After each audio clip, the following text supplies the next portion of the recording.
Hey, happy Wednesday, everybody. It's Trish Busher with Arch Legacy Firm here to talk about Whiskey and Wills.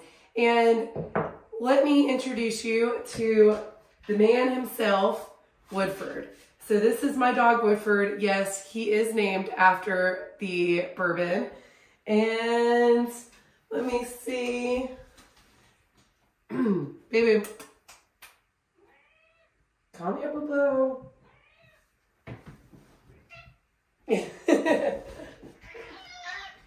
And this is Boo-Boo. Okay. Now that she's done freaking out, she had her nail caught. This is Whiskey. She goes by Boo-Boo, but her name is Whiskey. And I got Whiskey when I was in law school and couldn't think of a name for her. And I was sitting there studying for law school exams, and she jumped up on my desk, catapulted across, tumbled off the other side. And I had just been hoping for a shot of whiskey, and so therefore Whiskey she became. So as you can see, the bourbon and myself go far back. And today I'm introducing you to Woodford and Whiskey for one very important reason, and that is because I want to talk to y'all about your pets. Have you actually adequately protected your pets? It's not something a lot of people think about when they think about estate planning. We think about our assets, we think about our house, our money, our kids, naming guardians, things like that. But a lot of people don't think about, well, what would happen to your pets? So a lot of us have dogs, cats, bunnies, farm animals, things like that. And so it is a really important question. And let me start off by saying, if you've seen the movie Aristocats, that's not quite what I'm talking about here when I'm talking about protecting your pets. I probably don't recommend leaving your entire fortune to your cats, but it is a movie about inheritance and cats and what money can drive people to do. So it is a very pertinent movie, but again, probably not recommending. Boo-Boo, you're shaking the camera. Probably don't recommend leaving all of your assets to your furry felines or dogs. Thank you, Boo-Boo.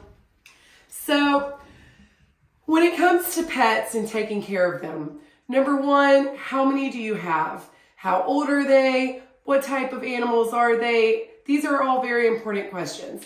So if you have like 5 animals, most likely you might want to talk to different people to take those animals. A lot of people are not going to want to inherit 5 animals at once. And of course, it is an ever-moving cycle because unfortunately our fur babies are not going to live quite as long as we do. So we might actually end up having a lot of different fur babies. So what I have a lot of my clients do is that instead of listing their animals by name, we say, we just refer to them as cats or dogs or both or whatever animals you may talk to. And for the record, I've had a client who has a farm before, and what they wanted to do is they wanted to leave $5,000 per animal to whoever took their animals. But they didn't want that to apply to their chickens. So we actually put non-fowl animals on there and put $5,000 a head on them. So we can get really inventive with the language and how we want to do this.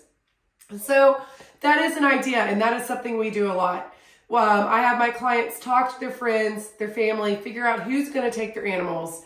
And then what we do is we put in the language, we do a specific distribution of whatever amount you're comfortable with per animal. That way, we're not trying to assign it to a specific animal. What if something happens to that animal? What if you get a new one? Instead, it's a little bit more generic, and it's going to go depending on what furries you have at the time that you pass away. So you want to make sure that they're taken care of, because y'all, I can't tell you how many times that I'm on Facebook and I see needing to rehome this animal immediately. My in-laws passed away. Their cat's so sweet, but we can't keep them. We have no idea what to do with this cat. And then your cat ends up going to the Humane Society or something like that. So really the best thing possible is to make sure that your furries are taken care of ahead of time. You know, when we take fur babies, when we adopt fur babies, we do take on a lot of responsibility because they are very dependent on us.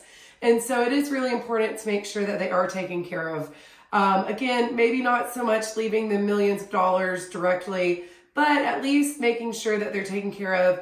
And if you can, and if you're able to provide those people with a little bit of money for their upkeep, for vet bills, for food, for things like that, it's always really awesome to be able to do that as well. So cheers. I hope everybody has a wonderful rest of your week. This was short, sweet. I promise my cat to not scratch me. She hasn't done that a lot since she was little, actually, thank goodness. And she's very sweet to Max. But those are Woody and Boo Boo. Those are my animals. And I know for a fact who I have listed would get them and how much money for their upkeep to make sure that they're not too much of a burden in case anything happens to me and my husband. So if you have animals, remember to include those animals in your estate plan, as well as your assets and your kids, of course. And I hope everybody has a wonderful Wednesday. Cheers.